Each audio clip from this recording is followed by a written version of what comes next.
Graça e paz, povo lindo. Não deixe de se inscrever neste canal. É de graça, não custa nada. Os milagres do nosso Senhor e Salvador Jesus Cristo continua. A cura do homem da mão atrofiada. Vamos para a Bíblia. Marcos 3, versículo 1. E outra vez entrou na sinagoga e estava ali um homem que tinha uma das mãos mirrada. Versículo 2. E estava observando se curaria no sábado para o acusarem. Versículo 3. E disse ao homem que tinha a mão mirrada: levanta-te e vem para o meio. Versículo 4. E perguntou-lhe: é lícito no sábado fazer o bem ou fazer o mal? Salvar a vida ou matar? E eles calaram-se. Versículo 5. E olhando para eles em redor com indignação, condenando-se da dureza do seu coração, e disse ao homem: estende a tua mão. E ele estendeu, e foi-lhe restituída a sua mão sã, como a outra. Versículo 6. E tendo saído os fariseus, tomaram logo conselho com os herodianos contra ele, procurando ver como o mataria. Amados, vamos demais um milagre de Jesus Cristo. A cura do homem com a mão atrofiada é um dos milagres de Jesus relatado nos 3 evangelhos sinóticos: Mateus, Marcos e Lucas. No sábado, quando Jesus entrou na sinagoga, os fariseus e os doutores da lei estavam procurando uma forma de acusá-lo. E como esse objetivo, passaram a segui-lo de perto para ver se eles realizaria uma cura no sábado, ou seja, no dia do descanso dos judeus. Jesus viu um homem com a mão atrofiada, e antes que ele pudesse curá-lo, os judeus perguntaram-lhe se era lícito curar no sábado, ao que Jesus respondeu. Mateus 12, 11. E ele lhe disse: qual dentre vós será o homem que, tendo uma ovelha, se num sábado ela cair numa cova, não lançará a mão dela e a levantará?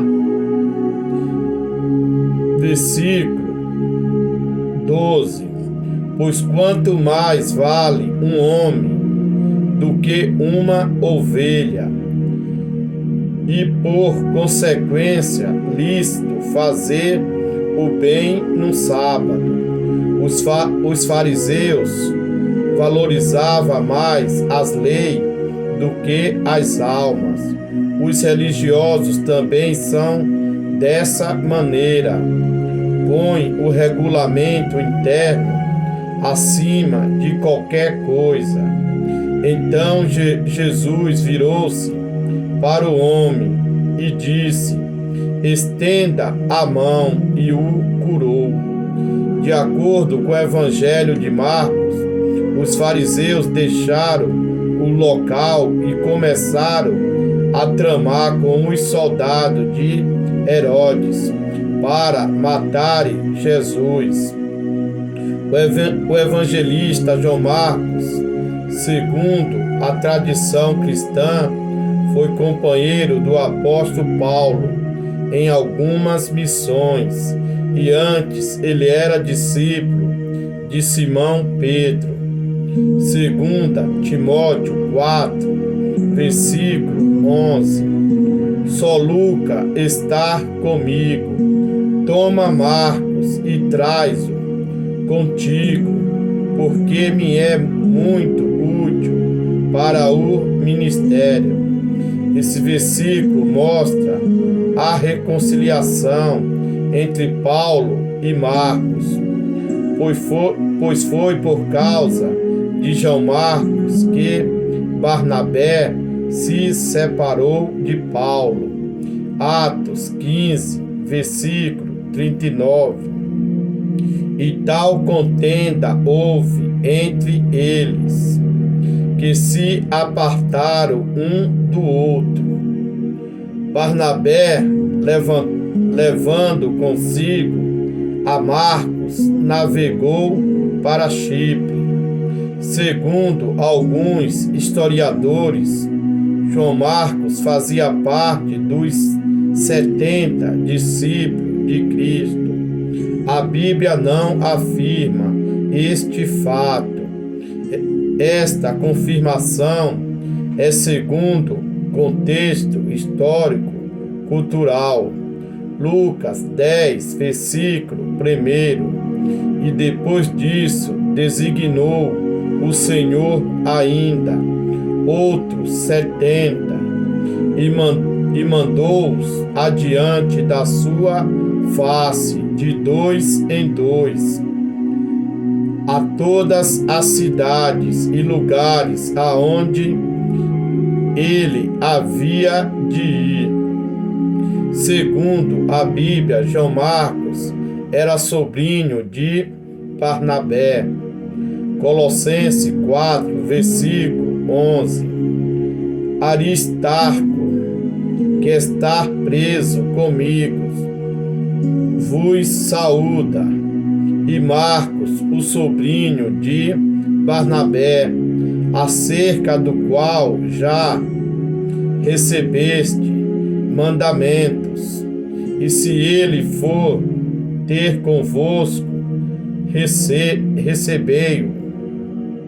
Este mesmo João Marcos irá nos relatar este grande feito do nosso Senhor e Salvador Jesus Cristo, a cura do homem da mão atrofiada, um dos milagres de Jesus, no dia de sábado.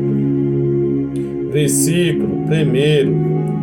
E outra vez entrou na sinagoga, e estava ali um homem que tinha uma das mãos mirrada. Jesus Cristo, além de curar, salvar e libertar, ele também dava ensinamentos. Marcos 1, versículo 21. Dirigiram-se para Cafarnaum. E assim que chegou o sábado, tendo entrado na sinagoga, Jesus passou a ensinar. Só que ele não ensinava como os fariseus, e sim com poder e autoridade divina. Mateus 7, versículo 29. Portanto, os ensinava como tendo autoridade, e não como os escribas. A pessoa que é cheio do Espírito Santo de Deus é diferente. Ele tem ousadia para pregar, tem poder e autoridade para curar os enfermos. Versículo 2: E estava observando se curaria no sábado, para o acusarem. Aonde Jesus Cristo ia, os escribas e os fariseus o acompanhavam, não para aprender com ele, e sim procurando uma maneira de lhe acusar. Lucas 6, versículo 7.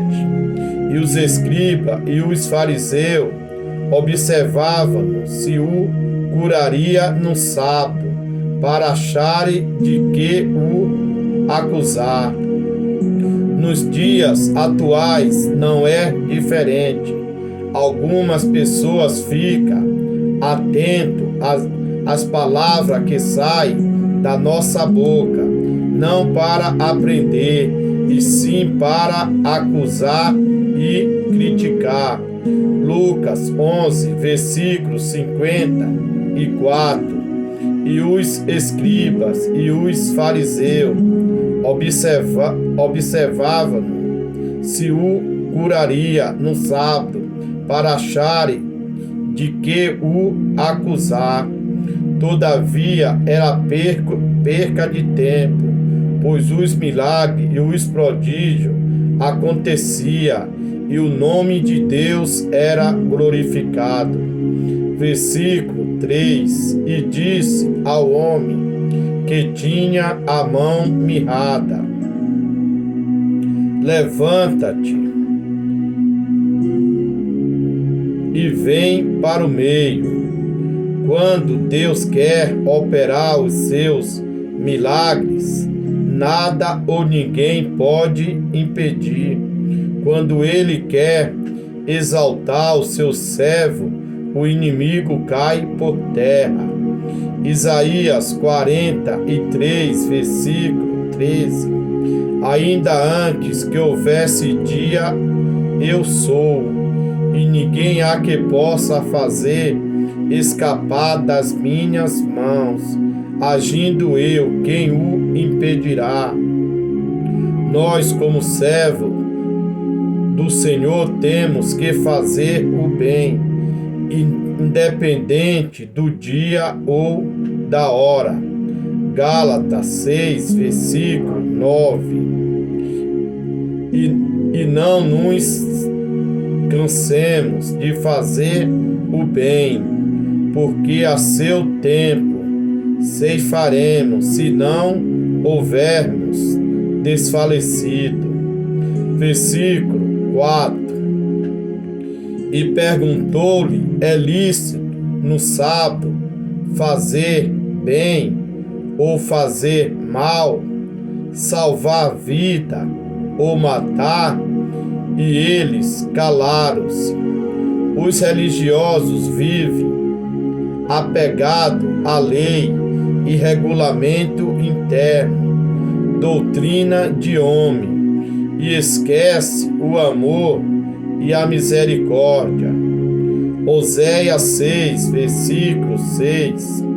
Porque eu quero a misericórdia e não o sacrifício, e o conhecimento de Deus mais do que os holocaustos. Deus ainda continua usando os seus servos no ministério da cura, libertação e da palavra, tudo para a honra e glória do seu nome. Lucas 13, versículo 13. E pôs as mãos sobre ela, e logo se endireitou, e glorificava a Deus.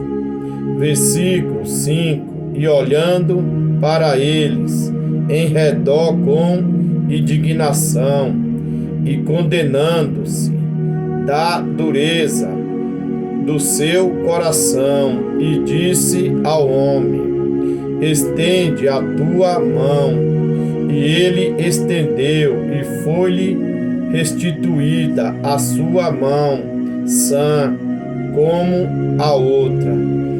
Jesus Cristo, sendo Deus, com certeza ficou muito triste com as atitudes dos fariseus. Salmo 95, versículo 10. 40 anos estiveram desgostados com esta geração, e disse: é um povo que erra de coração e não tem conhecido os meus caminhos. A nação eleita foi a primeira a se levantar contra o ministério de Jesus Cristo. Hebreus 3, versículo 10. Por isso me indignei contra esta geração e disse: estes sempre erram em seu coração e não conhece os meus caminhos. Versículo 6. E tendo saído os fariseus, tomaram logo conselho com os herodianos contra ele, procurando ver como o mataria. E nos dias atuais não é diferente. Não são os de fora que se levanta contra os servos do Senhor, e sim os que participam da carne e do sangue de Cristo. Mateus 12, versículo 14. E os fariseus, tendo saído, formaram conselho contra ele, para o matarem. Não são os incrédulos que querem parar o nosso chamado, e sim os que têm cargos e influência dentro da casa do Senhor. Todavia, quando é Deus que levanta, o homem não tem o poder de derrubar. Amém? Um forte abraço do seu amigo e irmão em Cristo, Miguel Reinan.